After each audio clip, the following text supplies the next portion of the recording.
سکھائیں گے۔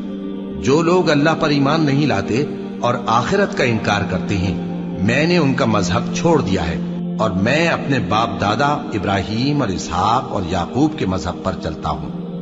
ہمیں شایع نہیں ہے کہ کسی چیز کو اللہ کے ساتھ شریک بنائیں۔ یہ اللہ کا فضل ہے ہم پر بھی اور لوگوں پر بھی، لیکن اکثر لوگ شکر نہیں کرتے۔ اے میرے قید خانے کے رفیقو، بھلا کئی جدا جدا آقا اچھے یا اللہ جو اکیلا ہے سب پر غالب ہے؟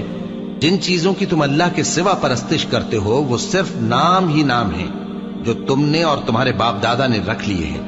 اللہ نے ان کی کوئی سند نازل نہیں کی۔ سن رکھو کہ اللہ کے سوا کسی کی حکومت نہیں ہے۔